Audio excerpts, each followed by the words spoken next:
Eh ben déjà, merci, bonjour à tous et merci d'être sur cet atelier, cet événement. J'anime pour les personnes qui ne connaissent pas encore. En fait, vous avez la possibilité de bénéficier d'un atelier comme ça, gratuit, tous les lundis à 14h30. Donc, tout le monde est bienvenu euh, et vous pouvez poser des questions, vous pouvez j'allais dire faire tout ce que vous voulez, mais peut-être pas quand même pendant l'atelier. Mais vous pouvez participer, vous pouvez écouter, vous pouvez manger votre carré de chocolat à côté. Il n'y a aucun souci pour moi. De toute façon, vous êtes tous les bienvenus, tous et toutes.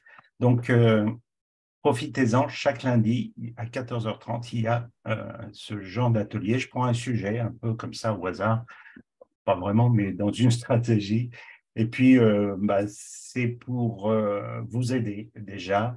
Et puis, je sais que le milieu du bien-être est de plus en plus grand et qu'il y a de plus en plus de monde sur le marché qui ont besoin de communiquer et besoin de faire savoir en fait au monde que vous existez. Et vous avez tout à fait raison. Je suis vraiment pour vous. Et moi, mon métier, c'est le web depuis 17 ans. En fait. Bon, j'ai sûr, j'ai pas commencé par le web, hein, évidemment. J'ai eu un âge avant le web. Et donc, moi, je viens plutôt du monde surtout d'une famille où la communication, c'était pas vraiment du tout le point fort, en fait. Et c'est paradoxal parce que moi, maintenant, j'aime ça, j'adore ça, et puis j'aime le contact avec les gens et tout. C'est pour ça que j'anime ce genre d'atelier, parce que j'aime bien faire connaissance avec chacun du groupe. J'ai créé un groupe exprès pour ça, pour que vous ayez toutes les ressources, le soutien et un groupe privé, en fait. Et donc, vous pouvez vous sentir à l'aise sur ce groupe, poser des questions de temps en temps, etc. Vous pouvez participer, vous pouvez aussi donner votre impression. Ou s'il a manqué quelque chose durant un atelier, n'hésitez pas, vous pouvez donner un peu toutes vos impressions sur le groupe. Donc, vous êtes un peu ici comme chez vous. Donc, et je suis né dans une famille, oui, où la communication, c'était pas le point fort, et puis je me suis vite réfugié, en fait, dans les pinceaux, les crayons, etc. Parce que c'était plus ça mon univers, où j'avais envie d'avoir la paix, surtout. Et donc, je m'exprimais de cette façon-là. Et puis, mon premier métier a été la joaillerie, bijouterie-joaillerie, où j'ai fait l'école du Louvre à Paris, et j'étais très bon parce que j'étais passionné, évidemment, dans tout ce qui était graphisme et création artistique.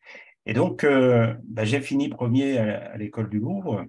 Et à 19 ans, je me suis dit, tiens, je vais m'installer à mon compte. J'avais envie d'être indépendant. Mais sauf que je me suis dit, je suis bon, donc je vais pouvoir répondre à la demande de tous les clients, sauf que je ne m'étais pas posé la question comment je vais avoir mes clients. Et ça a été le plus gros problème. J'ai pensé avec une idée préconçue, je ne sais pas d'où ça vient, que le fait d'être bon dans ce que je pratiquais, dans ce que je faisais, j'allais avoir des clients. Ah non, en fait.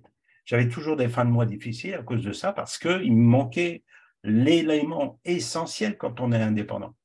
C'est la création d'une clientèle, c'est communiquer avec cette clientèle, c'est la fidéliser, c'est faire créer un entretien avec toute cette clientèle-là, qui sont des personnes, qui sont des gens. Donc, c'est important parce que, en fait, cette clientèle, eh bien, s'il n'y en a pas, si elle est absente ou si elle est aléatoire, eh bien, qu'est-ce qui se passe? C'est votre revenu à la fin du mois qui en pâtit. On n'est plus comme un salarié où on peut se dire, bon, je me concentre sur ce que j'ai à faire, je le fais bien, maximum, et ça va aller. Non, ça ne va pas. Parce que si vous ne vous concentrez pas sur la création d'une clientèle, eh ben, ça ne marche pas. Il n'y a pas de revenu à la fin du mois, il n'y a pas de chiffre d'affaires, il n'y a rien. Bon, je commence à vous engueuler, vous voyez, déjà, l'atelier, ça commence bien. Je plaisante.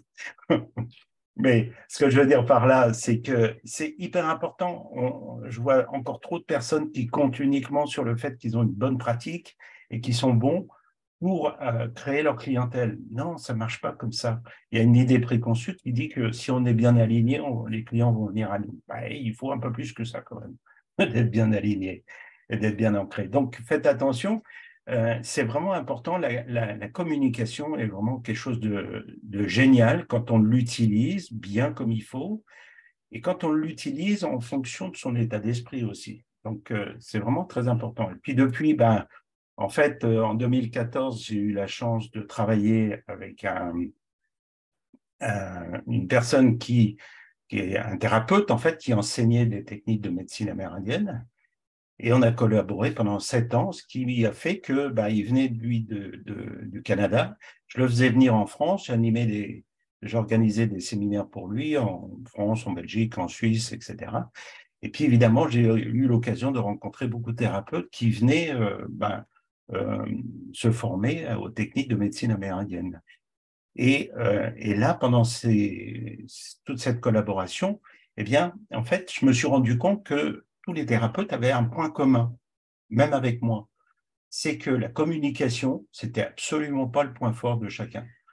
Et ce qui fait que les fins de mois étaient pour la plupart difficiles. Euh, Ils avaient du mal. Pourtant, c'était des très bons praticiens que j'ai rencontrés. J'en rencontre toujours. Mais ce que je veux dire par là, c'est qu'ils avaient le même phénomène que moi quand j'avais 19 ans et que j'ai voulu me mettre en tant qu'indépendant. Et je me suis dit, bon, connaissant le web depuis maintenant 17 ans, en étant indépendant depuis l'âge de 19 ans, j'ai pu traverser énormément de choses, difficultés, conflits, etc., évidemment. Mais je crois que j'ai tout fait, toutes les erreurs, en tout cas, qu'on peut commettre en tant qu'indépendant, je les ai tous faites. Donc, je suis pas indépendant depuis hier, mais avant-hier.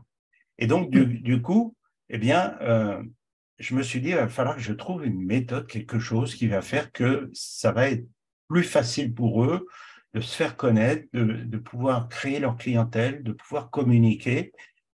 Parce que je me suis rendu compte, quand on parcourt un peu le web, on voit déjà on voit du mot marketing un petit peu partout. Alors évidemment, quand je parlais avec tous les thérapeutes, je voyais bien que les boutons commençaient à pousser parce que ça crée des allergies en général chez les thérapeutes, le mot marketing. Pourquoi? Parce que c'est souvent associé au mot forcing. Et c'est pas ça, en fait, le marketing. Marketing, c'est mettre en valeur simplement ce que vous proposez. C'est pas faire du forcing, c'est autre chose. C'est, voilà, expliquer que vous avez quelque chose, vous avez une pratique, vous avez d'ailleurs investi dans une pratique, vous avez investi dans une formation pratiquée en tant que praticien. Mais ce que je veux dire par là, c'est qu'elle vous a coûté de l'argent et c'était dans l'espoir d'en gagner avec une clientèle, j'imagine. Donc, ce qui fait que si vous restez uniquement que sur le savoir-faire, eh bien, le faire savoir ne va pas exister. C'est-à-dire que personne ne saura que vous avez investi dans une formation et que vous avez l'intention d'aider les gens dans votre pratique. Donc, c'est vraiment hyper important.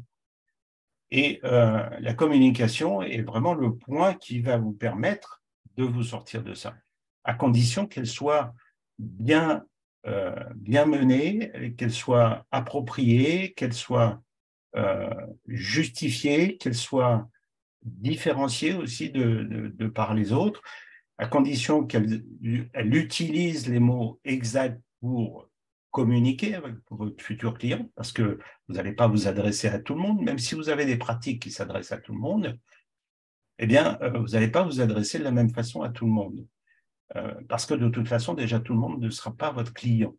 Okay. Donc, il faut bien aussi se mettre ça dans la tête. Quand je parle à beaucoup de thérapeutes, ils me disent, moi, je ne vise pas quelqu'un en particulier, je vise tout le monde. Ouais, mais quand on fait ça, on vise personne. Parce qu'on a un champ beaucoup trop large, en fait, trop diffus.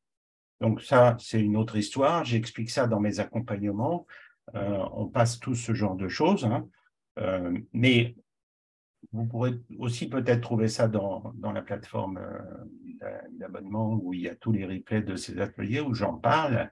Et c'est vraiment hyper important de savoir ça. Donc, j'ai créé une méthode, en fait, qui va être beaucoup plus axée au départ sur l'attraction.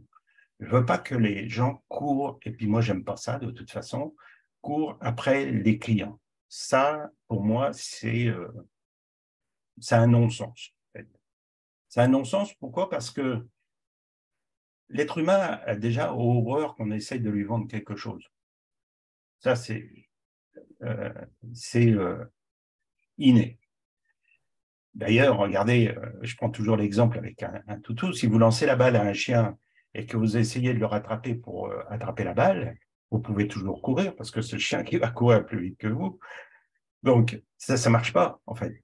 Par contre, si vous adoptez une autre stratégie qui est, vous lancez la balle et puis vous faites semblant de partir dans une autre direction, vous allez voir que c'est le chien qui revient à votre pied pour déposer la balle et pour continuer à jouer. En fait, c'est ça, c'est un phénomène d'attraction qu'il faut créer.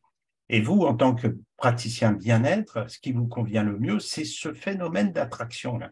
C'est faire en sorte que les gens viennent vers vous, qui viennent et qui vous sentent différents, qui vous sentent avec une singularité, une personnalité, avec une vision, une mission, tout un tas de choses qui vous caractérisent déjà, qu'on peut ressentir quand on s'adresse à vous, quand on est juste à côté de vous. Il y a des choses qu'on peut percevoir, mais en communication, avec surtout en plus Internet, il y a des choses qu'on a du mal à percevoir. Et c'est par les mots ou par éventuellement une vidéo, mais tout le monde n'est pas capable aussi de se montrer en vidéo tout de suite. Donc, c'est difficile. Alors, ce qu'il faut, c'est choisir une stratégie déjà d'une part et pas essayer de glaner des tas d'outils à droite à gauche, se dire, oh, bah, tout le monde est sur les réseaux, donc on va se mettre sur les réseaux. Et puis, tout le monde fait des posts, bah, je vais faire des posts. Et tout le monde fait un blog, bah, je vais faire un blog avec des articles. Et ce qui fait que souvent, eh bien, le problème, c'est qu'on se retrouve avec les mêmes choses, les mêmes. On va parler de la sophrologie. Qu'est-ce que c'est que la sophrologie? On va parler de la réflexologie. Qu'est-ce que c'est que la réflexologie? Même si les phrases sont un petit peu différentes, ça ressemble souvent à Wikipédia ou un dictionnaire. Donc, on ne se différencie pas de cette façon-là, en fait, en tant que praticien. On se différencie avec autre chose. Et cette autre chose, eh bien, comme je dis toujours, c'est vous. C'est vous qui allez faire la différence. Donc ça, c'est un autre sujet. Mais revenons à notre sujet d'aujourd'hui. Donc c'est pour ça que maintenant, j'ai créé un atelier, un organisme de formation certifié déjà.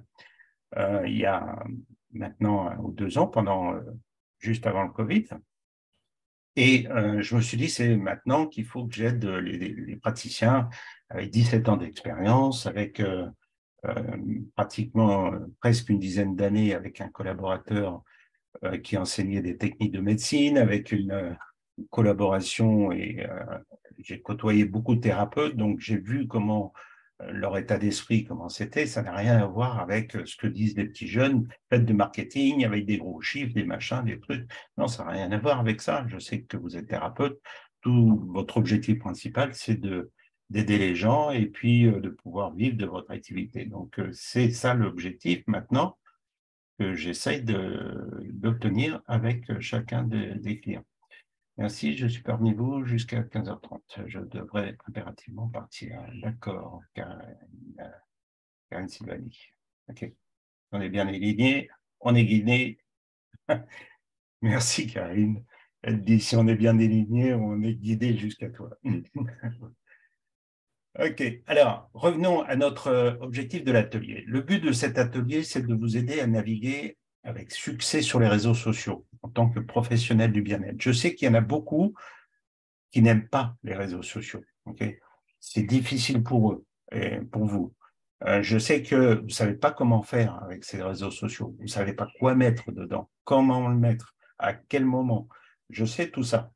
Je discute constamment avec des thérapeutes tous les jours et je sais que c'est une des grandes difficultés. C'est pour ça que j'ai voulu animer cet atelier ici, okay, pour vous donner le maximum de choses. Alors, j'aimerais déjà, principalement avant d'optimiser les réseaux sociaux, parce que les réseaux sociaux, en fait, c'est un sujet qui est très vaste, ça demande une formation complète. Hein.